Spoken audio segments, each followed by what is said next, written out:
ஒவ்வொரு நிமிஷத்துக்கும் சஸ்பென்ஸுக்கு பஞ்சமே இல்லாம தாறுமாறா எடுத்திருப்பாங்க. சோ ஹீரோ வந்துட்டு ஒரு டிடெக்டிவ். அப்படி இருக்கும்போது அவர் நிறைய கொலைகளை கண்டுபிடிக்கிறாரு. அதுலயும் குறிப்பா சில ரயில் ட்ராக்குக்கு பக்கத்துல தொடர்ச்சியா சில கொலைகள் கிடைச்சுக்கிட்டே இருக்குது. அதை யார் பண்றாங்க, எப்படி பண்றாங்க, அதுக்கு பின்னாடி இருக்கிற மர்மம் என்ன அப்படிங்கறத நம்ம ஹீரோவான டிடெக்டிவ் எப்படி கண்டுபிடிக்கிறாரு அப்படிங்கறதா இந்த படத்தோட கதை. సిగరెట్ ఆ సూసైడ్ నోట్ ఇవన్నీ అమ్మాయి ఆత్మహత్య చేసుకుందని నమ్మించడం కోసం ఫ్రేమ్ చేశారు. This is not a suicide, it's a cold blooded murder.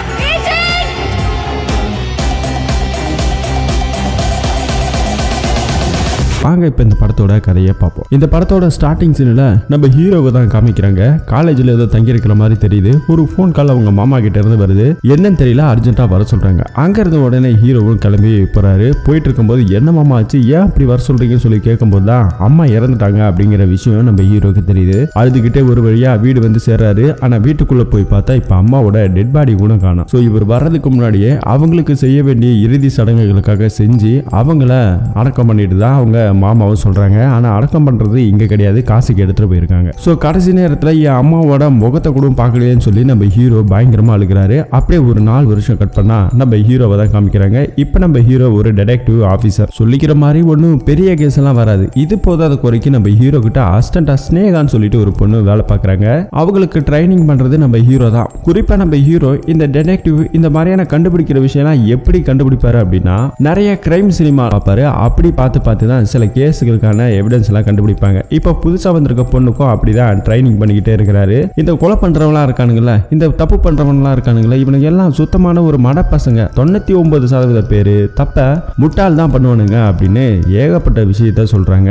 இப்ப அது மட்டும் இல்லாம நம்ம ஹீரோக்கு முக்கியமான ஒரு போன் வருது. என்னன்னு பார்த்தா ஒரு இடத்துல ஒரு கொலை நடந்திருக்கா, அதை வந்துட்டு விசாரிக்கிறதுக்காக இப்ப அந்த ஸ்பாட்டுக்கு போறாங்க. நம்ம ஹீரோ அங்க இருக்கிற கான்ஸ்டபிள் கிட்ட ஐடி கார்டு எல்லாம் காமிக்கிறாரு. கேட்டா FBI அப்படிங்கிறாரு. FBIங்கிறது ஃபாரின்ல தானே இருக்கு அப்படின்னு சொல்லி கூட இருக்கிற பொண்ணு கேட்டா, இல்ல இது என்னோட ஏஜென்ட் பேரு, FBIங்கிறது ஃபாத்திமா பியூரோ ஆஃப் இன்வெஸ்டிகேஷன், அதை தான் நான் சுருக்கி ஷார்ட்டா FBIன்னு வச்சுக்கிட்டேன் அப்படின்னு நம்ம ஹீரோ இங்கவும் காமெடி பண்றாரு. சரின்னு ஒரு வழியா இப்ப ஒரு பொண்ணு தான் இறந்து போயிருக்காங்க. அவங்க ரைட் ஹேண்ட் ஹேண்ட்ல துப்பாக்கி ஒண்ணு இருக்கு. அந்த துப்பாக்கியால சூசைட் பண்ணி தான் இறந்துருக்காங்க. இன்னொரு பக்கம் டேபிள்ல ஒரு லெட்டர் இருக்கு. இதை நம்ம ஹீரோ பாக்குறாரு. அந்த இறந்து போன பொண்ணோட கையில ஒரு சிகரெட் துண்டு இருக்கு. இது எல்லாத்தையும் பார்த்துட்டு நம்ம ஹீரோ, இது வந்துட்டு சூசைட் கிடையாது, இது திட்டமிட்டு செய்யப்பட்ட ஒரு கொலை அப்படிங்கிற மாதிரி ஸ்னேகா கிட்ட சொல்றாங்க. எப்படி இவ்வளவு அக்யூரேட்டா பார்த்து அடுத்த நிமிஷமே சொல்லிட்டீங்க அப்படின்னு சொல்லி கேட்டா, இங்க பாரு, இந்த வீட்டுல இருக்கக்கூடிய சில பொருட்கள், குறிப்பா இந்த பெண்ணு யூஸ் பண்ற அந்த பொண்ணோட திங்ஸ் எல்லாமே லெஃப்ட் ஹேண்ட்ல இருக்குது. அது மட்டும் இல்லாம இறந்து போன பொண்ணோட கையில இருக்கிற சிகரெட், குறிப்பா ஒருத்தவங்க சூசைட் பண்ண போறாங்களோ அப்படின்னா சிகரெட்டை பத்த வச்சிருந்தா கூட இருக்கட்டும், அப்படி பத்த வச்சு குடிக்கிறதா இருந்தா அதை ஃபுல்லாவே முடிச்சிருப்பாங்க.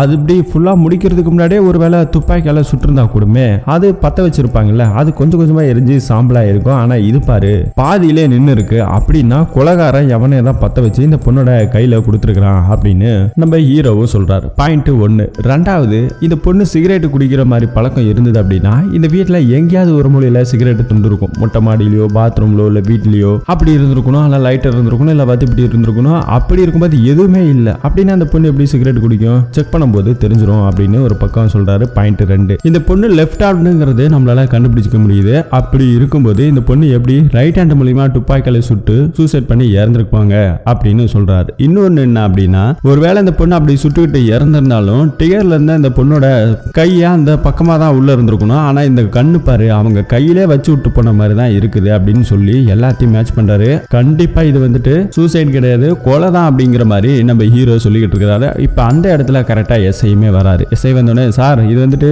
சூசைட் கிடையாது, கொலை அப்படிங்கிறத சொல்றாரு. அதெல்லாம் எங்களுக்கு எல்லாமே தெரியும், கொலை பண்ணவனை கூட நாங்க அரெஸ்ட் பண்ணிட்டோம்டா அப்படின்னு ஒரு பக்கம் சொல்லும்போது நம்ம ஹீரோக்கு பயங்கர பல்ப் ஆயிடுது. சரி நீ யாரா அப்படின்னு கேட்கும்போது, நான் FBI அப்படிங்கிற மாதிரி சொல்றாரு. என்னது FBI-யா? நீ போட்டிருக்கிற கோட் அண்டர்டேக்கர் மாதிரி நீ பண்ற இந்த காமெடியான வேலைக்கும் நீ வந்துட்டு ஏஜென்டா அப்படிங்கிற மாதிரிலாம் ஒரு பக்கம் போலீஸ்காரரை கிண்டல் பண்றாரு. சரி இந்த கேஸ் எல்லாம் முடிச்சாச்சுல, வாங்க ஒரு செல்ஃபி எடுத்துக்கலாம் சொல்லி போலீஸ்காரர் கூட நம்ம ஹீரோவும் செல்ஃபி எல்லாம் எடுத்துக்கிறாரு. ஆனா போலீஸ்காரர் இப்ப அடிச்சு துரத்துறாரு. நம்ம ஹீரோ என்னதான் டேலண்டா இருந்தாலுமே அவரோட இந்த மாதிரியான இன்வெஸ்டிகேஷன்லாம் யாரும் பெருசா மதிக்கிறது கிடையாது. சரின்னு ஒரு வழியா இப்ப அந்த பொண்ணும் நம்ம ஹீரோவும் ஒரு வழியா கார்ல வந்துகிட்டு இருக்காங்க. இப்போ ஒரு வழியா அவங்களோட ஆபீஸுக்குமே வராங்க. இப்போ அங்க வந்து சில போலீஸ்காரங்க வராங்க.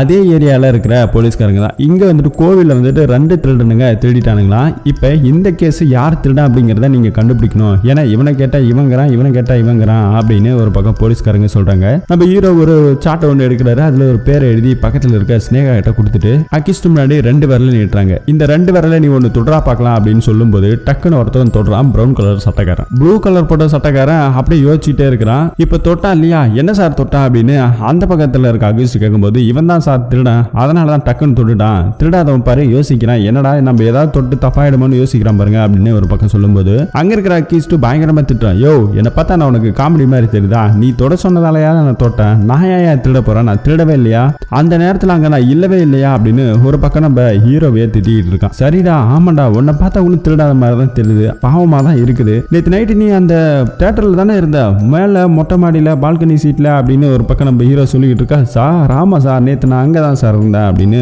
ஒரு பக்கம் அவனும் சொல்லிக்கிட்டு இருக்கும்போது அங்கதான் இருந்திருப்ப சார், இவன் தான் அக்யூஸ்ட் கன்ஃபார்ம் சொல்றேன், எப்படிங்க அப்படின்னு சொல்லி கேட்டாதான் அந்த தியேட்டரை இன்னும் ஓபன் பண்ணல, வேலை நடந்துகிட்டு இருக்கு, இவருக்கு மட்டும் ஸ்பெஷலா ஒரு ஷோ போட்டு ஓட்டினாங்களா, நான் சொன்னன்றதுக்காக எப்படிலாம் கதாட்டுறாங்க பாரு, இவன் தான் அக்யூஸ்ட், ஈத்து போய் ஜெயில போடுங்க அப்படின்னு ஒரு பக்கம் துரத்தி விடுறாங்க. சரி, நாங்க இருக்கிற போலீஸ்காரங்களும் கிளம்புறாங்க. சார் ஃபீஸ் கொடுத்துருப்பாங்கன்னு சொல்லும்போது என்னது ஃபீஸா, என்னையா ஃபீஸ் எல்லாம் கேட்கறேன், இந்தா ஒரு 15 ரூபா இருக்குது, ஏதாவது குச்சி மிட்டாய் வாங்கி சாப்பிட்டீங்க, இருந்தாலும் ஸ்னேகா கிட்ட எப்படி சார் இவ்வளவு சீக்கிரமா கண்டுபிடிச்சிட்டீங்க அப்படின்னு சொல்லும்போது அக்யூஸ்ட் எல்லாம் பார்த்தவனே கண்டுபிடிச்சிடணும், அந்த அளவுக்கு எனக்கு டேலண்ட் இருக்கு அப்படின்னு ஒரு பக்கம் சொல்லியிருந்தது மட்டும் இல்லாம நம்ம ஸ்னேகா கிட்ட ஒரு சாட் மாதிரி ஒன்று கொடுத்தாரு இல்லையா, அதை ஓப்பன் பண்ணி பாரு அப்படின்னு சொல்லும்போது அதுல வந்துட்டு பிரவுன் கலர் சட்டக்காரன் தான் அக்யூஸ்ட் அப்படின்னு நம்ம ஹீரோ விசாரிக்கிறதுக்கு முன்னாடியே எழுதிட்டாரு. அந்த அளவுக்கு பயங்கர டேலண்ட் நம்ம ஸ்னேகாவும். ஓகே சார், நீங்க பெரிய டேலண்டான ஆளு தான் அப்படின்னு ஒரு பக்கம் சொல்லிக்கிட்டு இருக்காரு. இப்ப பார்த்தா நம்ம ஹீரோவோட ஃப்ரெண்டு ஒருத்தன் எதிர்ச்சா டீ கடையில நின்றுட்டு இருக்கான். அப்ப 2 பேரும் மீட் பண்ணிட்டு இருக்காங்க. ஹீரோவோட ஃப்ரெண்டு ஒரு கிரைம் ரிப்போர்ட் எழுதுறவர். அப்படி இருக்கும்போது தான் இந்த ஊர்கிட்ட இருக்கிற ஒரு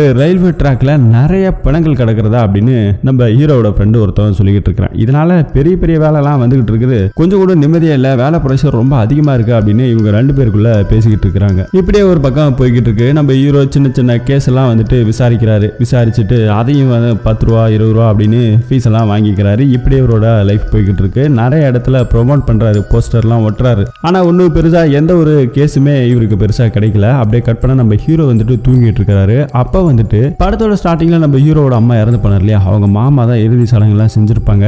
ஏன் மாமா எங்க அம்மாவோட முகத்தை கூட பார்க்காம இந்த மாதிரி பண்ணீங்க அப்படின்னு சொல்லும்போது சம்பிரதாயத்துக்காக தான்ப்பா எல்லாத்தையும் இது மாதிரி பண்ணிட்டேன், ரொம்ப நேரம் வச்சிருக்க முடியாதுப்பா அப்படின்னு ஒரு பக்கம் சொல்லிக்கிட்டு இருக்கும்போது அவங்க அம்மாவை நினைச்சு நம்ம ஹீரோ ரொம்பவே ஃபீல் பண்றாங்க. அவங்க அம்மா எப்படி இறந்தாங்க அப்படிங்கிற மாதிரி கேட்கும்போது தான் அவங்க அம்மா வந்துட்டு இந்த கடவுள் பக்தி நம்பிக்கை இதெல்லாம் ரொம்பவே அதிகம். அப்படி இருக்கும்போது ஒரு நேர்த்தி கடனுக்காக தலையில தேங்காய் உடைச்சுக்கிறாங்க. அப்படி தேங்காய் உடைச்சதால தலையில சில அடிபட்டு கோமா ஸ்டேஜுக்கு போய் தான் இறந்திருக்கிற விஷயம் நம்ம ஹீரோக்கு தெரியுது. இப்போ இதெல்லாம் ஒரு கனவு மாதிரி அப்படியே ஏஞ்சி நிக்கிறாரு. இப்போ ஒரு போன் கால் வந்திருக்கு. அந்த போன் கால் எடுத்து பேசும்போது பக்கத்துல இருக்க ரயில்வே ஸ்டேஷனு கிட்ட ஒரு டெட் பாடி ஒன்று இருக்குது, அது கொலையா என்னன்னு கண்டுபிடிக்கணும் அப்படின்னு சொல்லி ஒரு கால் ஒன்று வந்திருக்கு. சரின்னு சொல்லிட்டு நம்ம ஹீரோ அங்க போறாரு. போற இடத்துல ஒரு கார் ஒன்று நிக்குது. அந்த காரை பார்த்துட்டு அந்த பக்கம் ரயில்வே ட்ராக் கிட்ட போறாரு. இந்த சரக்கு ரயில் இருக்கே, அது கிராஸ் பண்ணதுக்கு அப்புறம் ஒரு டெட் பாடி ஒன்று இருக்குது. அதை பார்த்து நம்ம ஹீரோ செக் பண்ணிக்கிட்டே இருக்கிறாரு. கரெக்டா அந்த இடத்துல போலீஸ்காரங்களும் வந்துடுறாரு. என்னடா நீ தான் பண்ணியா, எதுக்குடா பண்ண அப்படின்னு சொல்லி நம்ம ஹீரோ கிட்ட கேட்கும்போது, சார் நான் ஏஜென்ட் ஸ்ரீ சாய் சீனிவாசா, பெரிய டிடெக்டிவ் ஆபீசர் இவரு,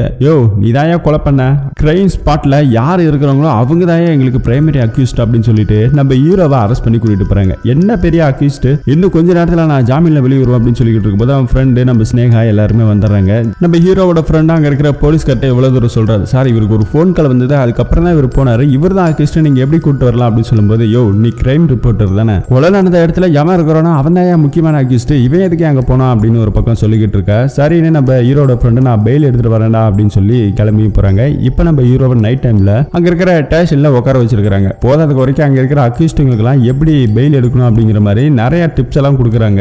இப்படி இருக்கும்போது ஒரு வயசானவர் அதே ஸ்டேஷன்ல வந்துட்டு போடுறானுங்க. பாவம் அந்த வயசானவர் யாருக்கிட்டையும் பேசாம ரொம்ப நேரம் அழுதுகிட்டே இருக்கிறாரு. எல்லாரும் தூங்கினதுக்கு அப்புறம் நம்ம ஹீரோ இங்க பாரு பெரியவரே ஏன் அழுதுகிட்டே இருக்கிற அப்படின்னு ஒரு பக்கம் கேட்கும்போது தான் அவர் ஒரு கதையை சொல்றாரு. என்ன அப்படின்னா ஒரு பொண்ணு வந்துட்டு இருக்கிறாங்களா, உங்க பொண்ணு வேலைக்கு போனது இடத்துல ரொம்ப நேரம் ஆகி வரலன்னு ஒரு போன் கால் மட்டும் பண்ணிருக்காங்க. அப்ப அந்த 3 பேர் என்ன விடுற மாதிரி தெரியலப்பா அப்படின்னு சொல்லும்போது போனு கட் ஆயிடுச்சு சார். கொஞ்ச நேரத்துக்கு அப்புறம் அங்க பக்கத்துல இருக்க ஸ்டேஷன்ல போயிட்டு கம்ப்ளைண்ட் கொடுத்தேன், அவங்களும் விசாரிச்சுட்டு சொல்றேன்னு சொன்னாங்க. அதுக்கப்புறம் பக்கத்துல ஒரு ஸ்டேஷன்ல இருந்து எனக்கு காலையில போன் வந்தது, ஏதோ ஒரு டெட் பாடி ஒன்று இருக்குதான், அதை வந்து ஐடென்டிஃபை பண்ண சொன்னாங்க. போன இடத்துல பார்த்தா தான் தெரியுது அது என் பொண்ணு சார், ரொம்பவே கொடூரமா ரேப் பண்ணி கொலை பண்ணிட்டானுங்க சார். ஆனா ஸ்டேஷன்ல அதை பத்தி சொன்னா இந்த பொண்ணு வந்துட்டு சூசைட் பண்ணி தான் இறந்துருச்சு அப்படின்னு ஒரு பக்கம் கேஸே எடுக்கல சார் அப்படின்னு சொல்லி ரொம்பவே அழுதுகிட்டு இருக்காரு. போதாத குறைக்கு அடுத்த நாள் காலையில அந்த ஸ்டேஷன்ல இருந்தே ஏதோ ஒரு திருட்டு வழக்குல இந்த பெரியவரை பிடிச்சிட்டு வந்து இங்க போட்டானுங்களாம் சொல்லி பயங்கரமா அழுதுகிட்டு இருக்காரு. உங்க பொண்ணோட போட்டோ இருக்கா அப்படின்னு சொல்லி கேட்கும்போது அந்த போட்டோவெல்லாம் அங்க இருக்கிற பெரியவர் காமிக்கிறாரு. இவரோட பேரு மாருதி ராவ். உங்க பொண்ணோட கொலை வழக்குல யாரு மேலேயாவது உங்களுக்கு சந்தேகம் இருக்கா அப்படின்னு சொல்லி நம்ம ஹீரோவை விசாரிக்கிறாரு. அப்படி விசாரிக்கும் போது அங்க இருக்கிற பெரியவர், ஆமா சார், என் பொண்ணோட போனை எனக்கு கைக்கு வந்ததுக்கு அப்புறம் ஒரு 3 நம்பர்ல இருந்து எனக்கு நிறைய தடவை போன் வந்துச்சு. அது யாரு என்னன்னே தெரியல. அது சம்பந்தமா கம்ப்ளைண்ட் கொடுக்க போகும்போது தான் இந்த திருட்டு வழக்குல என்ன அரெஸ்ட் பண்ணிட்டாங்க. திரும்பவும் அந்த போன் அங்க இருக்கிற போலீஸ்கார்ட்ட தான் கொடுத்தா அதையும் நான் சொன்னேன். ஆனா அந்த போலீஸ்காரர் என்கிட்ட நீ எந்த போனுமே கொடுக்கல அப்படிங்கிற மாதிரி சொல்லிட்டாரு அப்படின்னு சொல்லும்போது அது எந்த நம்பர் அப்படின்னு சொல்லி கேட்கும்போது இங்க இருக்கிற பெரியவர் அதுக்காக தேவைப்படும் அப்படின்னு சொல்லி அந்த 3 நம்பர் ஒரு சீட்ல எழுதி வச்சிருக்காரு பாக்கெட்ல. சோ இப்போ அந்த நம்பர் எல்லாத்தையும் கொடுக்குறாரு நம்ம ஹீரோ கிட்ட. ஒன்னும் கவலைப்படாதீங்க, உங்க பொண்ணோட கேஸை நான் விசாரிக்கிறேன் அப்படின்னு ஒரு பக்கம் இங்க இருக்கிற நம்ம ஹீரோவும் சொல்லிடுறாரு. இப்போ அடுத்த நாள் காலையில வருது, நம்ம ஹீரோவும் விட்டுறாங்க வெளியே, இந்த கேஸுக்கு இவருக்கு சம்மந்தம் இல்லை அப்படின்ட்டு. இப்போ நம்ம ஹீரோ ரொம்பவே ஃபீல் பண்றாங்க. ஸ்னேகா கிட்ட இந்த விஷயத்தை பத்தி சொல்றாரு. இப்போ இதுக்கு பின்னாடி இருக்கிற ஆள் யாருங்கிறத நம்ம கண்டுபிடிக்கணும் அப்படின்னு சொல்லி அந்த 3 நம்பர்ல இருந்து வந்தது இல்லையா, அந்த 3 நம்பரையுமே வச்சு அவங்களோட டீட்டெயிலை செக் பண்ணிக்கிட்டு இருக்காங்க. அப்படி செக் பண்ணும்போது 3 நம்பர்ல இருந்து போன் வந்துச்சு இல்லையா, அந்த ஒவ்வொரு நம்பரா செக் பண்ணும்போது ஒருத்தவங்க பேரு அஜய்னு இருக்கு, இன்னொருத்தவங்க பேரு ஹரிஷ்னு இருக்கு, மூணாவதா போட்டோவே இல்லாம ஒரு லேடியோட பேர் வருது வசுதா அப்படிங்கிற மாதிரி. இந்த 3 பேருக்கும் இந்த பொண்ணுக்கும் என்ன தொடர்பு அப்படிங்கறத நம்ம முன்னாடி கண்டுபிடிக்கணும் அப்படிங்கிறதுக்காக அந்த 3 பேர் அட்ரஸ் இருக்கு இல்லையா, அந்த 3 பேர் அட்ரஸையுமே போயிட்டு விசாரிக்கணுங்கிறதுக்காக ஒரு கொரியர் மாதிரி, அதாவது போஸ்ட் பண்ற மாதிரி நம்ம ஆளுங்க கெட்டப்லாம் பண்ணிக்கிட்டு ஒவ்வொரு இடத்துக்கு போறாங்க. அந்த ஹர்ஷா அவங்களோட வீட்டுக்கு வந்துட்டு இந்த நம்ம ஸ்னேகா போறாங்க. இன்னொரு பக்கத்துல அஜய் இருக்கான் இல்லையா, அவங்க வீட்டுக்கு நம்ம ஹீரோ போறாரு. மேடம் இந்த மாதிரி ஒரு கொரியர் ஒன்று வந்திருக்கு, அது கொடுக்கணும், அஜய் சார் இல்லையா அப்படிங்கிற மாதிரி சொன்னாங்க.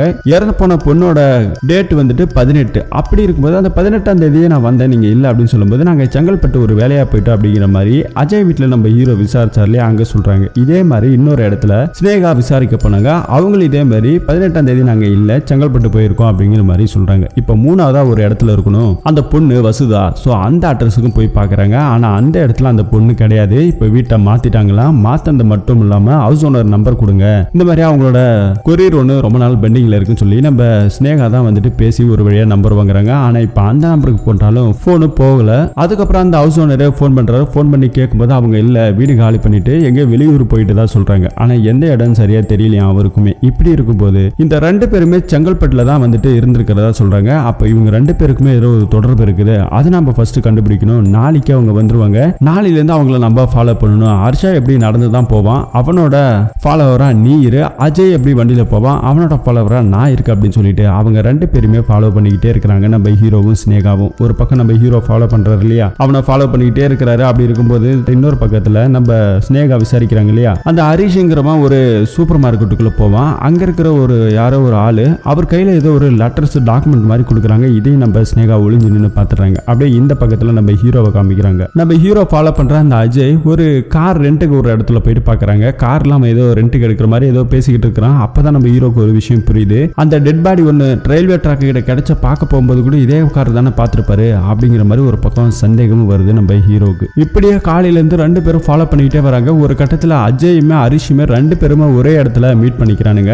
மீட் பண்ணி பேசிக்கிட்டு இருக்கும்போது நம்ம ஸ்னேகாவும் ஃபோன் பண்றாங்க. சார் அவங்க இங்கதான் இருக்காங்க அப்படின்னு சொல்லி லொகேஷன் சொல்லும்போது நான் பின்னாடி தான் இருக்கேன் அப்படின்னு ஒரு பக்கம் நம்ம ஹீரோவும் சொல்றாங்க. சோ நம்ம 2 பேரும் யாருன்னு காட்டிக்க வேணாம் அப்படின்னு ஒரு பக்கம் இவங்க பேசிட்டு அங்க இருந்து வராங்க. இவங்க 2 பேத்துக்கு என்ன தொடர்பு அப்படிங்கிற மாதிரி இவங்களுக்குள்ள யோசிச்சுட்டு இருக்கும்போது வெளியே நின்று ஒரு பக்கம் யோசிச்சுட்டு இருக்காங்க. இவங்களுக்கும் இந்த பொண்ணுக்கும் என்ன தொடர்புன்னு தெரியல. அது மட்டும் இல்லாம இறந்து போன பொண்ணை இவங்க தான் ஏதோ பண்ணிருக்கணும், அந்த பொண்ணுக்கு நடந்திருக்கிறது காரணமே இவங்க தான், அதை ஃபர்ஸ்ட் நம்ம என்னன்றதை கண்டுபிடிக்கணும் அப்படிங்கிற மாதிரி பேசிக்கிட்டு இருக்கும்போது அங்க ஒரு பஸ் நின்று எல்லாமே ஏதோ பிரேக் டவுன் ஆயிடுச்சு போல இருக்கு. அங்க இருக்கிற கஸ்டமர்ஸ் எல்லாம் கீழே இறக்கி விட்டுட்டு இருக்காங்க. அப்ப நம்ம ஹீரோ வந்து ஒன்னு பாக்குறாரு. பார்த்தோன்னே பயங்கர ஷாக் ஆகுறாரு. என்ன அப்படின்னு சொல்லிட்டு பார்த்தா திவ்யான்னு ஓடிக்கிட்டு இருக்காரு. அங்க போய் பார்த்தா ஒரு பொண்ணு. இந்த பொண்ணு ஸ்டேஷன்ல அங்க இருக்கிற வயசானவரை அந்த மாருதி ராவ் ஒரு போட்டோ கொடுத்திருப்பாரு, என் பொண்ணு இறந்து போயிட்டு தான் சொல்லி. அந்த பொண்ணோட போட்டோ தான் இவங்க. சோ அந்த பொண்ணு இறந்துட்டு தான் சொன்னாங்க. ஆனா அந்த பொண்ணு இப்போ உயிரோட இருக்காளுன்னு சொல்லிட்டு நம்ம ஹீரோக்கு பயங்கர ஷாக் ஆகுது. என்ன நீ இங்க இருக்கிற அப்படின்னு சொல்லும் போது ஆனா அந்த பொண்ணுக்கு நம்ம ஹீரோ பேசுறதும் புரியல. நீங்க யாரு, உங்களை பத்தி எனக்கு எதுவுமே தெரியாது அப்படின்னு ஒரு பக்கம் திட்டிக்கிட்டு இருக்கா. அவங்க அப்பாவுக்கு போறாங்க. அவங்க அப்பா வந்து பார்த்தா அவரு வேறையா இருக்கிறாரு. அப்போ இந்த பொண்ணு அவங்க அப்பான்னு சொல்லி கம்ப்ளைண்ட் கொடுத்து ஸ்டேஷன்ல இருக்கிறவர் யாரு, ஒருவேளை நம்மள குழப்பறாங்களோ அப்படின்னு சொல்லி நம்ம ஹீரோக்கு தலையே வெடிக்குது. பண்ணிக்குது. ஆனா இந்த பொண்ணுக்கு இதுக்கு எந்த சம்மந்தமே இல்லை அப்படின்னு சொல்லிட்டு அந்த பொண்ணு பஸ்ல ஏறி கிளம்புது. நம்ம ஸ்னேகா கிட்டையும் இங்க இருக்கிற நம்ம ஹீரோ சொல்றாரு, அன்னைக்கு அவர் போட்டோல காமிச்சாரு, அதை வச்சுதான் நான் கண்டுபிடிச்சேன் அப்படின்னு சொல்லிட்டு இருக்கும்போது, சரி வா அந்த பெரியவர் அன்னைக்கு ஸ்டேஷன்ல வந்தார்ல அவரை பார்க்கலாம்னு சொல்லிட்டு போலான்னு சொல்லிட்டு அங்க இருக்கிற ஸ்டேஷனுக்கு போய் பாக்குறாங்க. அங்க இருக்கிற இடத்துல போய் பார்த்தா அந்த மாதிரி எந்த ஆளுமே வரலையே, என்னையா நீ கற்பனை ஏதாவது பண்ணிக்கிட்டியா அப்படின்னு ஒரு பக்கம் அங்க இருக்கிற எஸ்ஐ சொல்றான். இல்ல நீங்க போய் சொல்றீங்கன்னு சொல்லும்போது, யோ நான் ஏன் போய் சொல்றேன், ஃபர்ஸ்ட் கிளம்பியா அப்படின்னு ஒரு பக்கம் நம்ம ஹீரோவை திட்டிடுறாரு. திட்டினதுக்கு அப்புறம் என்ன பண்றது தெரியல அப்படின்னு ஒரு பக்கம் சொல்லிக்கிட்டு இருக்கும்போது தான் அவர் ஃபர்ஸ்ட் தடவை அந்த பொண்ணு காணாம போனோடனே ஒரு ஏரியால கம்ப்ளைண்ட் கொடுத்தாங்க இல்லையா, அந்த ஏரியா ஸ்டேஷனுக்கு நம்ம போவோம் அப்படிங்கிற மாதிரி சொல்றாங்க. சரி வா அப்படின்னு சொல்லிட்டு அங்க இருக்கிற ஸ்டேஷனுக்கு போறாங்க. ஆனா அங்க இருக்கிற இடத்துல போய் பார்த்தா கோபாலுங்கிற ஒருத்தவர் தான் வந்திருக்கிறாரு. சோ நீங்க சொல்ற பேர்ல யாருமே கிடையாது அப்படின்னு சொல்லும்போது, அது கூட ஒரு பொண்ணோட டெட் பாடி கேஸ்ன்னு சொல்லிட்டு இருந்தாரு அப்படின்னு சொல்லும்போது, டெட் பாடி அப்படிலாம் யாருமே கிடையாது, ஒரு ஜென்ஸ் தான் இன்னைக்கு இறந்திருக்கிறாரு, ரயில்வே ட்ராக் கிட்ட அதுதான் கிடைச்சது அப்படிங்கிற மாதிரியும் சொல்லிட்டு இருக்காங்க. சரின்னு சொல்லிட்டு நம்ம ஹீரோக்கு இப்ப அடுத்ததா சென்ட்ரல் ஜெயிலுக்கு மாத்திரதா கூட அவரு சொல்லிட்டு இருந்தாரு. இப்ப அந்த இடத்துக்கு போனா அங்கேயுமே அவர் இல்ல. என்னடா இது ஒரே குழப்பமா இருக்குன்னு சொல்லி ஒரு டீ கடையில உட்காந்து நம்ம ஹீரோ இந்த கேஸ பத்தி மண்டையை பிச்சுக்கிட்டு தெரிஞ்சுக்கிட்டு இருக்கிறாரு. அப்ப டிவில நிறைய நியூஸ் ஓடிக்கிட்டு இருக்கு. அப்ப வந்துட்டு அஜய்னு ஒருத்தர் இருந்தா இல்லையா, அவனை யாரோ கொலை பண்ணிட்டுதாவும் அந்த கொலைகார யாருங்கிற மாதிரி போலீஸ்காரங்க இன்வெஸ்டிகேஷன் பண்ணிக்கிட்டு இருக்கிற மாதிரியும் ஒரு நியூஸ் ஓடுது. அதை பார்த்த நம்ம ஹீரோக்கு பயங்கர ஷாக் ஆகுது. இந்த ஷாக் பார்த்தான்னு சொல்லிட்டு இப்ப போலீஸ்காரங்களா வராங்க. என்ன ஏஜென்ட் என்ன கொலை பண்ணிட்டு இங்க ஹாயா உட்காந்துருக்கா அப்படின்னு சொல்லும்போது, உன்னை நான் அரெஸ்ட் பண்றேன், நீ தான் அஜயை கொலை பண்ணிட்டேன்னு சொல்லி அங்க இருக்கிற நிறைய போலீஸ்காரங்க நம்ம ஹீரோவை அரெஸ்ட் பண்ணி ஜெயில கூட்டு போய் உட்கார வைக்கிறாங்க. நம்ம ஹீரோக்கு புரிஞ்சு போச்சு. ஏன்னா நம்ம ஹீரோ வந்துட்டு அஜய் எங்கெங்கெல்லாம் போனாருன்னு ஃபாலோ பண்ணாங்க. அப்படி ஃபாலோ பண்ணதுல எல்லா இடத்துலயும் சிசிடிவி ஃபுட்டேஜ் இருக்கும். ஸோ இவன் தான் ஃபாலோ பண்ணி இந்த ஆளை கொலை பண்ணியிருக்கிறான் அப்படிங்கிற ஒரு கேஸ்ல நம்ம ஹீரோவை பிடிச்சிட்டு வந்து போட்டாங்க. இப்போ ஜாமீன் கேட்கணும் இல்லையா, அதுக்காக அவங்க ஃப்ரெண்டும் நம்ம ஸ்னேகாவும் தான் வராங்க. ஆனா ஸ்னேகா ஃபாலோ பண்ண இந்த ஹரிஷ் இருக்கான் இல்லையா, அவனை பிடிச்சா எல்லாமே தெரிஞ்சிடும் அப்படின்னு ஒரு பக்கம் சொல்லிக்கிட்டு இருக்கிறாங்க. இன்னொரு பக்கத்துல ஃபர்ஸ்ட் என்ன ஏதாவது ஜாமீன்ல எடு அப்படின்னு ஒரு பக்கம் பேசிக்கிட்டு இருக்கிறாங்க. ஜாமீன் எடுக்கிறது பெரிய விஷயம், அது கிடைக்குமா கிடைக்காது அது அடுத்த விஷயம். ஆனா நான் கொலை பண்ணலங்கிறத ஃபர்ஸ்ட் நீ ப்ரூவ் பண்ணணும் அப்படின்னு அவன் ஃப்ரெண்டு சொல்லும்போது, இந்த அஜய் இருக்கா இல்லையா அவன் என்னைக்கு இறந்தான்னு சொல்லும்போது, நேற்று நைட்டு 9 மணிக்கு அப்படிங்கிற மாதிரி சொல்லிடுறான். இப்பதான் நம்ம ஹீரோக்கு ஒரு ஐடியா கிடைக்குது. நேற்று நைட்டு 9 மணிக்கு நான் ஜெயில வந்துட்டு அந்த மாருதி ராய் வந்துட்டு இருக்கானா இல்லையான்னு பாக்குறதுக்காக நான் போனேன். அப்ப அங்க சிசிடிவி ஃபுட்டேஜ் இருக்குல்ல, அதை வச்சு இந்த கேஸை க்ளோஸ் பண்ணு அப்படின்னு ஒரு பக்கம் நம்ம ஹீரோவை ஐடியா கொடுக்குறாங்க. அதே மாதிரி வந்துட்டு அவர் ஃப்ரெண்டு போய் பாக்குறாரு. ஆனா ஃபேஸ் கட் ஒன்றும் சரியா தெரியல அப்படின்னு சொல்லி கோர்ட்ல ஒரு 5 நாள் மட்டும் தான் ஜாமீன் கொடுத்துருக்காங்க. அதுக்கப்புறம் திரும்ப போயின்னு உள்ளார. இப்படி இருக்கும்போது நம்ம ஹீரோவை வெளியே வராரு. வெளியே வரும்போது நம்ம ஹீரோவை யாரோ ஒருத்தவன் ஃபாலோ பண்ணிக்கிட்டே இருக்கிறான். அவன் வெளியே வந்துட்டான் அப்படின்னு ஒரு பக்கம் இன்ஃபார்ம் பண்ணிக்கிட்டே இருக்கிறாங்க. அப்படியே கட் பண்ண இந்த பக்கத்துல நம்ம ஹீரோ அந்த அஜய் கார் ரெண்ட்ல போயிட்டு ஏதோ விசாரிச்சுட்டு இருந்தாலே அன்னைக்கு ஃபாலோ பண்ணிட்டு போகும்போது இப்ப அதே இடத்துல போயிட்டு நம்ம ஹீரோவை விசாரிக்கிறாரு. விசாரிச்சவரு அவரோட திங்ஸ் விட்டுட்டு போயிட்டாரு, அது எடுக்கிறதுக்காக தான் வந்தாரு அப்படின்னு மாதிரி ஒரு பக்கம் சொல்றாங்க. இன்னொரு பக்கத்துல இன்னொருத்தனை போயிட்டு மீட் பண்ணிருப்பான். அவங்ககிட்ட கேட்கும்போது அவர் என்னோட ஃப்ரெண்டு தான், அடிக்கடி சும்மா வருவாரு அப்படிங்கிற மாதிரி சொல்றாங்க. இன்னொரு இடத்துல ஒரு ஹாஸ்பிட்டலுக்கு ஒரு இடத்துல போயிருப்பாங்க. அங்க இருக்கிற இடத்துல போயிட்டு கேட்கும்போது ஏதோ ஒரு அனாதை பணம் ஒன்று கிடைச்சுதான், அதனுடைய போஸ்ட்மார்டம் ரிப்போர்ட் எல்லாம் கேட்டுட்டு இருந்தாரு சார், அதனால நான் கொடுக்கல அப்படின்னு ஒரு பக்கம் சொல்றாங்க. அடுத்தது இன்னொருத்தரை போயிட்டு பார்த்துருப்பாரு. அவர்கிட்ட கேட்கும்போது, சார் அவனோட சாவி ஒன்று மிஸ் ஆயிடுச்சுன்னு சொல்லிட்டு தேடுறதுக்கு தான் சார் நாங்கள் போனோம் அந்த ரயில்வே ட்ராக்குக்கு அப்படிங்கிற மாதிரி அவன் ஒரு பக்கம் சொல்றான். இதெல்லாத்தையும் பாக்குறாங்க. நம்ம ஹீரோக்கு இப்ப என்ன பண்றதுன்னு தெரியல. நம்ம ஸ்னேகாவை இப்ப அஜய் வீட்டுக்கு அனுப்புறாரு. எப்படி அவங்ககிட்ட இந்த கேஸுக்கு சம்மந்தம் இருக்கு அப்படின்னா கண்டிப்பா ஏதாவது டீட்டெயில்ஸ் இருக்கும் அப்படின்னு சொல்லிட்டு ஸ்னேகா அவங்க வீட்டுக்கு போயிட்டு விசாரிக்கிறாங்க. விசாரிக்கும் போது அங்க இருக்கிறவங்க சரி என் வீட்டுக்காரே இறந்து போயிட்டாரு சொல்லிட்டு ரொம்ப அழுதுகிட்டு இருக்கும்போது அவங்க சில டாக்குமெண்ட்ஸை கொடுக்குறாங்க நம்ம ஸ்னேகா கிட்ட. அந்த டாக்குமெண்ட்டை வந்துட்டு பார்க்கும்போது இந்த ரயில்வே ட்ராக் கிட்ட இறந்த பணத்தெல்லாம் அவங்க போட்டோ எடுத்திருக்காங்க.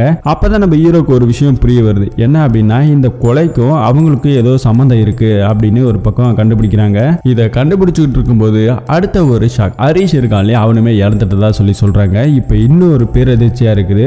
இப்ப நம்ம ஸ்னேகா என்ன பண்றாங்கன்னா அன்னைக்கு ஹரிஷா ஃபாலோ பண்ணிட்டு போகும்போது ஒரு சூப்பர் மார்க்கெட்ல ஒரு டாக்குமெண்ட் ஒருத்தர் கொடுத்தாரு அப்படின்னு ஒரு பக்கம் சொல்லும்போது இப்ப அவனோட வீட்டுக்கு நம்ம எப்படியாவது போகணும்னு சொல்லிட்டு திருட்டுத்தனமா எகிரி குதிச்சு அவங்க வீட்டுக்கு போறாங்க. அந்த டாக்குமெண்ட் கிடைக்குது, எடுத்துக்கிட்டு வெளியே வராங்க. வெளியே வந்துட்டு நம்ம ஹீரோ கிளம்பலான்னு பாக்குறாரு. அப்படி கிளம்பலான்னு போகும்போது தான் நம்ம ஸ்னேகா போனை உள்ளே வச்சுட்டு வந்துட்டாங்கன்னு சொல்லிட்டு நான் எடுத்துட்டு வரேன் அப்படின்னு சொல்லிட்டு திரும்பவும் போறாங்க. இன்னொரு பக்கத்துல நம்ம ஹீரோ தனியா உட்காந்துருக்காரு இல்லையா, அப்படி இருக்கும்போது நம்ம ஹீரோவோட பின்னாடி நம்ம ஹீரோவோட முகத்துல கவரை மாட்டி யாரோ கொலை பண்றதுக்காக ட்ரை பண்ணிக்கிட்டே இருக்கிறாங்க. ஒரு கட்டத்துல நம்ம ஸ்னேகா வந்ததை பார்த்துட்டு அவன் விட்டுட்டு அங்கிருந்து தப்பிச்சு போறான். யார் இப்படி பண்ண வராங்கன்னு சொல்லிட்டு நம்ம ஸ்னேகா கார் எடுத்துட்டு அங்கிருந்து வேகமா வந்துடுறாங்க. யாரா இருக்கும் அப்படின்னு சொல்லி நம்ம ஸ்னேகா கேட்கும்போது நம்ம நல்ல வழியில தான் இதை விசாரிச்சுக்கிட்டு இருக்கோம், கொலை பண்ற அளவுக்கு நமக்கு யாரோ இருக்கிறாங்க அப்படின்னு ஒரு பக்கம் சொல்லிக்கிட்டு இருக்கும்போது அந்த இடத்துல எஸ்ஐயுமே வராரு. ஸோ இந்த எஸ்ஐ கொஞ்சம் நல்லவர். ஸோ நம்ம ஹீரோவை பார்க்கறதுக்காக தான் வந்திருப்பாரு. அன்னைக்கு நம்ம ஹீரோ ஸ்டேஷன்ல இருக்கும்போது கூட நிறைய விஷயத்தை பத்தி பேசிக்கிட்டு இருக்கிறத இவர் கேட்டிருப்பாரு. ஸோ இந்த கொலைக்கு பின்னாடி ஏதோ பெரிய விஷயம் இருக்குது, ஸோ உங்களுக்கு நானும் உதவி பண்றேன் அப்படிங்கிற மாதிரி நீங்க கொஞ்சம் சேஃபா இருங்க மாதிரி நம்ம ஹீரோ கிட்ட சொல்லிக்கிட்டு இருக்காங்க.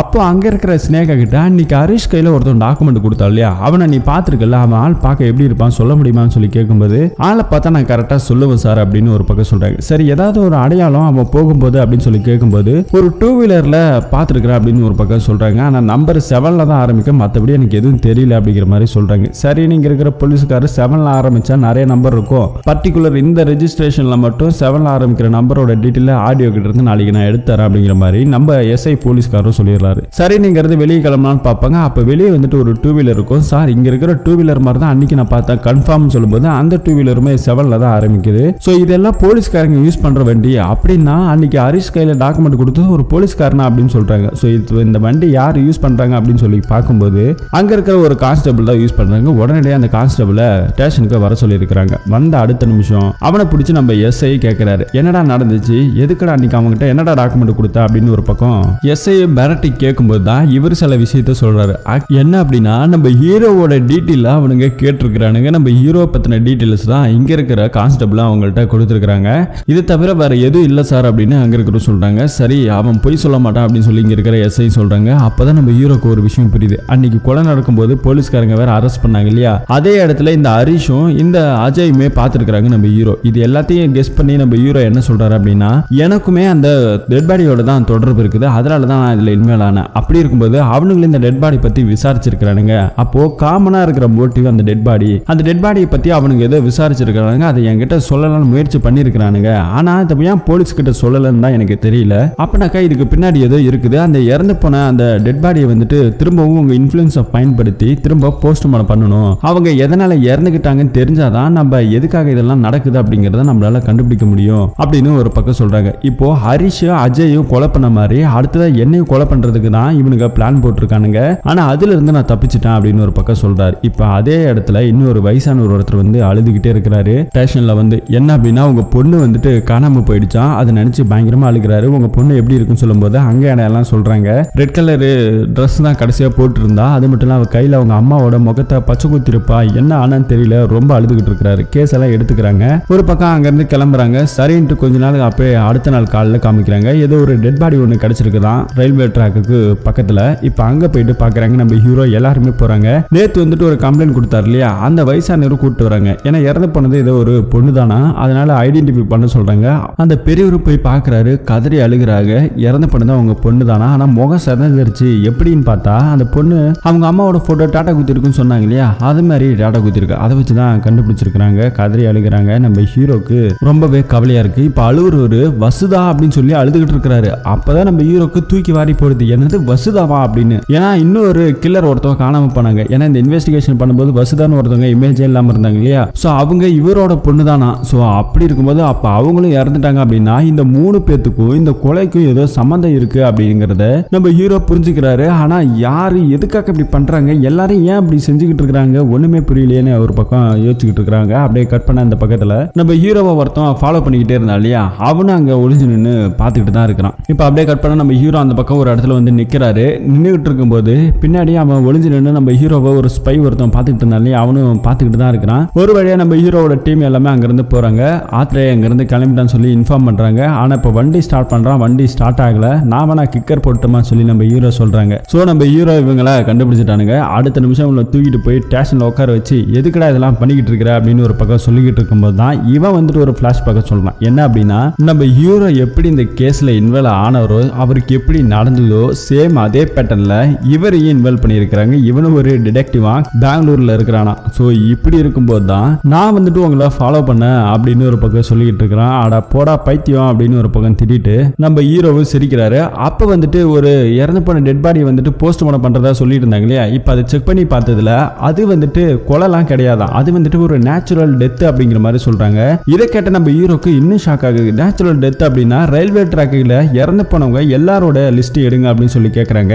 எல்லாரோட லிஸ்ட் எடுக்கிறாங்க. அப்படி இருக்கும்போது நம்ம ஹீரோ நிறைய டெத் கிடைச்சிருக்குது. அந்த மாதிரி பல வருஷமா இது நடந்துகிட்டு தான் இருக்குதான். இப்போ குறிப்பா சொல்லணும்னா ஒரு இடத்துல இருந்து இன்னொரு இடத்துக்கு போற இந்த பர்டிகுலர் கேப்ல தான் இந்த பிணங்கள் எல்லாம் கிடைக்குதான். அது கிடைக்கிற இடமும் தமிழ்நாடும் ஆந்திராவும் சேரக்கூடிய ஒரு பார்டர். ஆந்திரால இருந்து வரக்கூடிய ஒரு சரக்கு வண்டி இருக்கு இல்லையா ரயில், அதுல தான் இந்த டெட் பாடிஸை போடணும் அப்படிங்கிற மாதிரி நம்ம ஹீரோ கெஸ் பண்றாங்க. எப்படி இதெல்லாம் சொல்றீங்க அப்படின்னு சொல்லும்போது அந்த இடத்துல பேசஞ்சர் ட்ரெயின் எல்லாம் போகுது இல்லையா, அப்படி போகும்போது அதுல இருந்து தள்ளிவிட முடியாது, போடவும் முடியாது, கண்டிப்பா ஒரு சரக்கு வண்டியா தான் இருக்கணும் அப்படிங்கிற மாதிரி நம்ம ஹீரோ கண்டுபிடிக்கிறாரு. குறிப்பா ஆந்திரால இருந்து தமிழ்நாடு பார்டர்ல வந்து போடுறதுக்கு காரணமே வேற வேற ஸ்டேட் ஆயிடுச்சு அப்படின்னாலே பெருசா அந்த டெட் பாடியை பத்தி பெருசா விசாரிக்க மாட்டாங்க. அதுவும் நேச்சுரல் டெத் ஆகுது அப்படின்னா இதுக்கு பின்னாடி ஏதோ ஒரு பெரிய கிரைம் இருக்கு, அதுவும் பக்கத்து டிஸ்ட்ரிக்ட்னாலே போலீஸ்காரங்க கேஸ் எடுக்க மாட்டேன்னு சொல்லுவாங்க.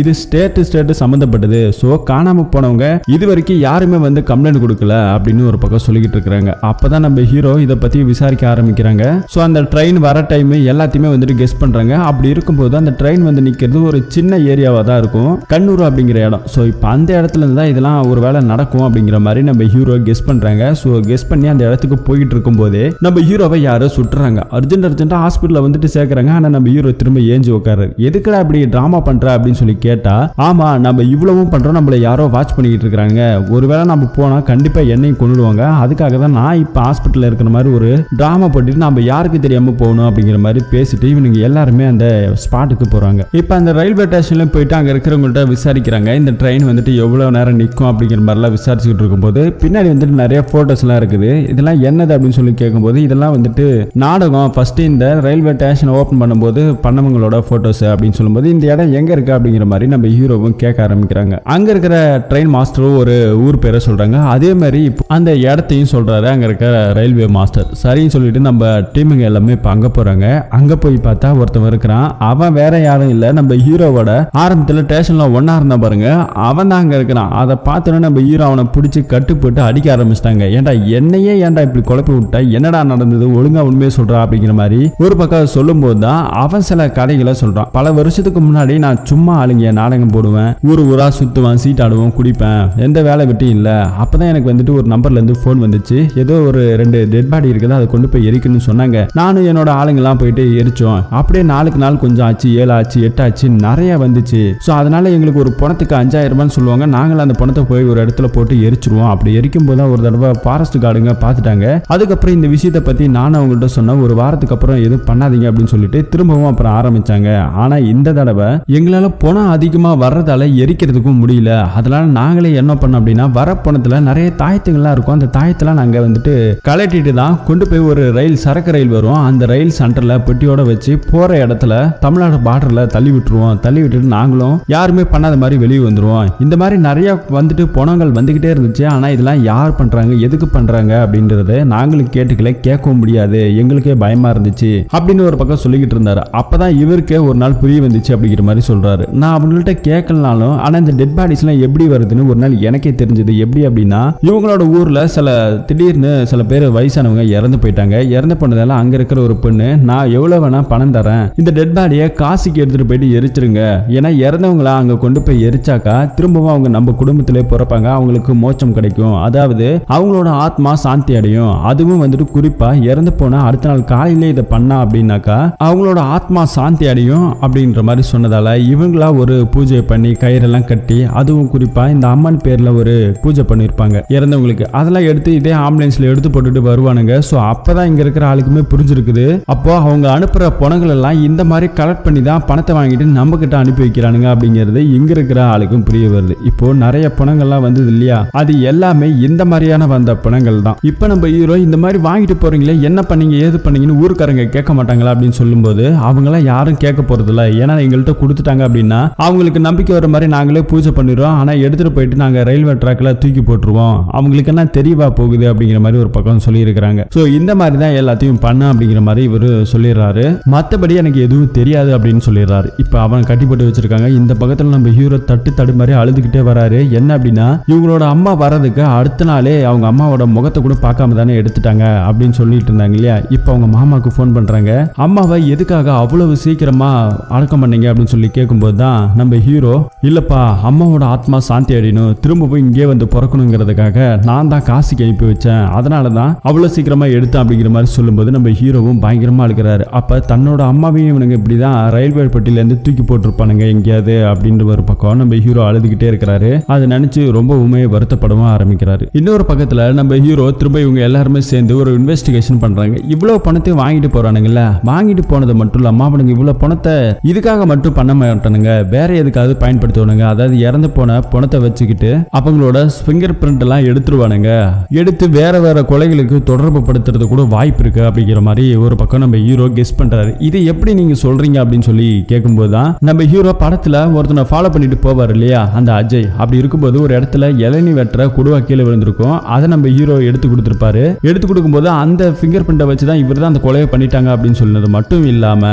கொலை பண்ணானுங்க இல்லையா டெட் பாடிஸ், அதுலயுமே நம்ம ஹீரோவோட ஃபிங்கர் பிரிண்ட் இருந்திருக்கும். இப்படி இவனுங்க ஃபிங்கர் பிரிண்ட் அழகா எடுக்கிறானுங்க இல்லையா, அப்படி இருக்கும்போது இந்த டெட் பாடியோட ஃபிங்கர் பிரிண்ட் எடுப்பானுங்க அப்படிங்கிற மாதிரி ஒரு கெஸ்ஸிங்ல சொல்றாரு. இப்போ நம்ம ஹீரோ அந்த 3 பேர் இறந்தாங்க இல்லையா, அந்த வசுதா, அடுத்து அந்த ஹரிஷ், இன்னொருத்தவன் அஜய், இவங்க 3 பேருமே வந்துட்டு ஒரு காலேஜில் படிச்சிருக்கிறாங்களா. இப்போ அங்க வந்துட்டு போயிருக்கிறாங்க, ஒரு ஸ்டூடெண்ட் தான் போல. அங்க இருக்கிற ப்ரொஃபஸர் கிட்ட இந்த 3 பத்தி கேட்கும்போது தான் அவங்க சில விஷயத்த சொல்றாங்க. என்ன அப்படின்னா அவங்க 3 பேருமே மதம் சார்ந்த சில கொலைகளையும் இந்த ரிலிஜியன் பத்தியான விஷயங்களை கேதர் பண்ற ஒரு ப்ராஜெக்ட் அப்படி சொல்லும்போது நம்ம ஹீரோக்கு புரியுது. ஸோ இந்த மாதிரியான கொலைகளை கண்டுபிடிக்கிறதுக்காக தான் அவங்க அங்க வந்திருக்கிறதாவும் தெரிய வருது. அது மட்டும் இல்லாம அவங்க விசாரிச்ச நிறைய ரிப்போர்ட்ஸ் எல்லாம் காமிக்கிறாங்க. அதுல வந்துட்டு இந்த வசுதா, இந்த ஹரிஷ், இந்த அஜய் 3 பேரோட போட்டோவும் ஒன்னா எடுத்திருந்திருப்பாங்க.